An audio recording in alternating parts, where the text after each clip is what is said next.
አሁን እየተበራከተ የመጣው የወጣቶች ራሳቸውን የማጥፋት ጉዳይ አሳሳቢ ደረጃ ላይ እንደደረሰ ይሰማኛል። እና ብዙ ሰዎች እንግዲህ ያው ከባለፈው ዓመት ጀምሮ ጨምሮ ዘንድሮ ሊሄድ ነው መሄድ ይሻለናል እንደዚህ እያሉ እንግዲህ የተለያየ ምክንያት እየሰጡ ራሳቸውን የሚያጠፉ ሰዎች እየተበራከቱ ነው ያለው። እንደ አንድ ዜጋ እንግዲህ ይሄ ነገር ምን እንደሆነ ለመረዳት በቃ የተለያየ ነገሮችን እያየን ነው የምንገኘው።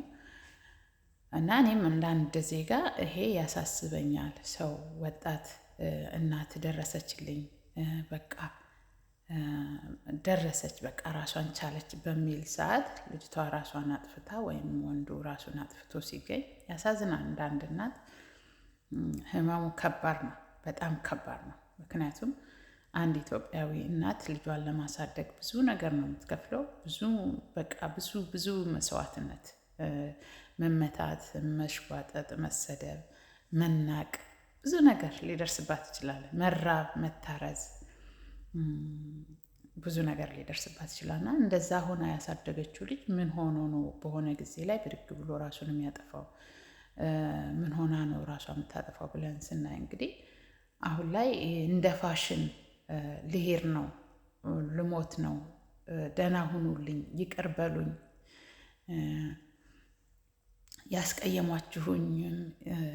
ያስቀየምኳችሁም ይቅር በሉኝ ተባብለው ቻው ቻው እያሉ ገመድ ውስጥ አንገታቸውን የሚያስገቡ ሰዎች አሉና ማንንም አትጎዱም። ማንንም፣ እውነት ነው የምላችሁ፣ ማንንም አትጎዱም። ሰው ሊናደድ ይችላል፣ ሊቸገር ይችላል፣ በጣም አስቸጋሪ ሁኔታ ላይ ሊደርስ ይችላል። እሱን እረዳለሁ። ግን ብትሞቱ እናንተው ራሳችሁ ተጎዳችሁ። የሞተ ተጎዳ አይደለም ያለ ሰው ይጽናናል። እናትም እንኳን ብትሆን ያ ሁሉ መከራ አይታ አሳድጋ እናንተ ራሳችሁን ብታጠፉ አንድ ቀን መጽናናቷ አይቀርም። እያዘነች በውስጧ ህመም ይኖርባት እንጂ ያው መጽናናቱ አይቀርም። ሁሌ አታለቅስም ስለ እናንተና ለሚያልፍ ቀን ለሚቀር ቀን ብላችሁ ህይወታችሁን ባታጠፉ።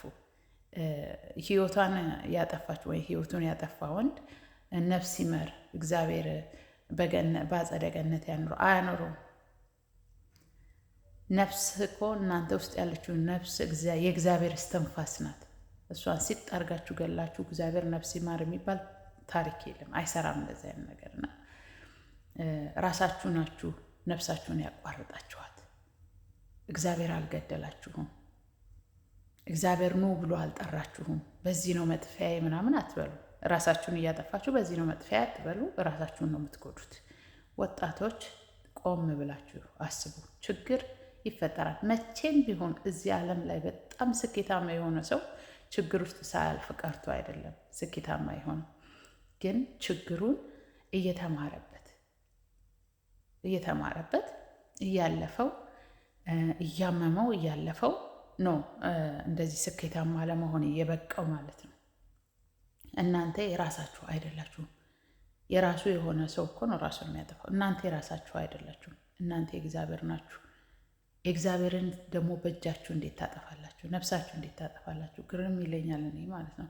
በህይወታችሁ ላይ እኔ እኮ ድመት ለመግደል እንኳን ውሻ ለመግደል አይጥ ለመግደል የምትፈሩ ሰዎች እንዴት ነው ራሳችሁን የምትገሉት? እናንተ የራሳችሁ አይደላችሁም። ክቡር ሰው ናችሁ። እፍ የተባለባችሁ እስትንፋስ ነው ያለባችሁ። እግዚአብሔር ራሱ ያቺ እፍ ያለባችሁን እስትንፋስ እስከሚወስድ ለምን አትጠብቁም? ለምን በትዕግስት አትቆሙም እንዴ? ሁሉ ሰው ከገንዘብ ጋር የተወለደ ሰውም የለም። ከጓደኛ ጋራም የተወለደ ሰው የለም። አንዱ ጓደኛ ጥሏችሁ ቢሄድ ሌላ ጓደኛ ያዙ። ሴቶች ተካድነ ብላችሁ ራሳችሁ ሞኞች ናችሁ እንዴ? 1,000,000 እኮ ወንድ አለ፣ ሚሊየን ትሪሊየን ወንድ አለ። አንድ ወንድ ካደኝ ብላችሁ ራሳችሁን የምታጠፉ ሰዎች ግን ሞኝ ናችሁ። እናንተ ምን እንበላችሁ ነው? በሽተኞች ናችሁ። እንደው ከዚህ በኋላ ራስሽን ግደይ፣ ራስሽን አጥፊ፣ አንቺ እኮ አትረቢም የሚልሽ ካለ እውነት የምትደርሽበትን ትልቅ ቦታ ሰይጣን ቀድሞ ስላወቀ እዛ ሳትደርሺ ራስሽን በራስሽ እንድታጠፊ ሊያደርግሽ ነውና ፈጥነሽ ለህይወትሽ ዋጋ ስጪ። ወደ ቤተ ክርስቲያን ሂጂ፣ ጸልይ። እንደዚህ አይነት ነገር ሲያጋጥማችሁ ባካችሁ ሴቶች ጸልዩ። ወደ ጸሎታችሁ፣ ወደ እልፈኛችሁ ግቡ። በቃ አንብቡ መጽሐፍ ቅዱስ። አንቺ እኮ ከሰው በታ ይኸው ከሌ ቀደመችሽ፣ ይኸው እንደዚህ ሆንሽ ስትባሉ እንደዚህ አይነት ሀሳብ ሲያመጣ ሰይጣን እናንተ ደግሞ በሀሳቡ እንድትቃወሙት በእግዚአብሔር ቃል አንብቡ መጽሐፍ ቅዱስን። ራሳችሁን አትግደሉ። በፍጹም መፍትሄ ሊሆን አይችልም። እናንተ እንዴ ብዙ አሁን በቅርብ ቀን የሞተችዋ ልጃታ ብዙ የህይወት ጉዞዋን እኮ መታለች እኮ መፈጸም የነበረባትን ነገር ሁሉ ፈጽማለች። ቤት አላት፣ መኪና አላት አይደለ? ሁሉን ነገር አድርጋ ከዛ ለሆነ ምክንያት ራሷን አጥፍታለች። አሁን እርግጠኛ ባልሆንበት ነገር ላይ ማለት ነው። እና ለሰው ብላችሁ ቦይፍሬንዴ ትቶኝ ሊሄድ ነው ብላችሁ ራሳችሁን አታጥፉ። ይሄ የሰይጣን ሀሳብ ነው። ሰይጣን ደግሞ ሀሳብ ነው የሚሰጠው። ሀሳብ ሰይጣን ሀሳብ ክፉ ሀሳብ አይደለ ሰው ውስጥ የሚጨምረው። ስለዚህ ክፉ ሀሳብ ሲጨምርባችሁ በቃ እከሌን ግደላት፣ እከሌን እንደዚህ አድርጋ ሲል አልገልም፣ የሰው ህይወት አላጠፋም፣ የሰው ህይወት ባለዳ አልሆንም ብላችሁ መጨከን መቻል አለባችሁ። ሴቶችም ደግሞ ራሳችሁን አጥፉ። በቃ አትረቢም እኮ አንቺ የትም አትደርሽም እኮ ብትፍጨረጨር የትም አትደርሽም። ይኸው ጓደኞች ፈለጡሽ ይቅደሙኝ ብላችሁ ለራሳችሁ መቆም መቻል አለባችሁና እንደኔ ራሳችሁን ባትጎዱ።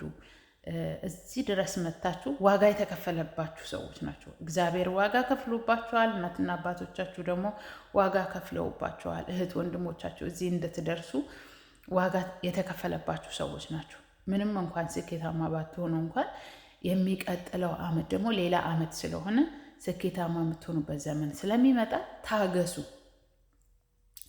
በተረፈ ማንንም አትጎዱ። እውነቱን እርግጠኛ ሆነን እንነግራችኋለን። ሶሻል ሚዲያ ላይም ባይ ባይ አትበሉ። ወጥታችሁ በቃ መሄድ ከፈለጋችሁ በራሳችሁ መንገድ ውጡ። በቃ ማን እንዲያዝንላችሁ ነው ሶሻል ሚዲያ ላይ ወጥታችሁ ባይ ባይ? ማንን ነው? አናቃችሁም። እንደ ሰው ልንጸልይላችሁ እንችላለን እንጂ አናቃችሁም። አንደርስም፣ ገመዳችሁን አንበጥስም፣ ማንንም አስጎዱም። እውነቴን ነው፣ እግዚአብሔር ምስክሬ ነው። ይህንን ቪዲዮ ላለመስራት በጣም ነበር ውስጤ። ምናልባት አንድ ሰው እንኳን ራሱ ማትረፍ ቢችል ብዬ ነው ይህንን ቪዲዮ እየሰራ ያለሁትና እባካችሁን እንደዚህ አታድርጉ። ማንንም አትጎዱም። እናታችሁ ትጽናናለች፣ አባታችሁ ይጽናናል። ያ ራሳችሁን ያጠፋችሁለት ወንድ ሌላ ሰው ያገባል። ራሳችሁን ተናዳችሁ የጎዳችሁለት ወንድማችሁ እህታችሁ እነሱ የራሳችሁን ድልቅ ያለ ኑሮ ይኖራሉ። እናንተ ናችሁ አፈር የገባችሁት ያለ ጊዜያችሁ። እግዚአብሔር ያለመላችሁን ያቀደላችሁን እቅድ ሳትደርሱበት ራሳችሁን የቀጫችሁ እናንተ ናችሁ ነው እንጂ እናንተ ናችሁ የምትጎዱት እንጂ ማንም ስለ እናንተ የሚጎዳ ሰው የለም። በእውነቱ ራሳችሁን አታጥፉ። የእኔ ምክር ዛሬ በችግር ውስጥ ብታልፉ ነገ ሌላ ቀን ነው።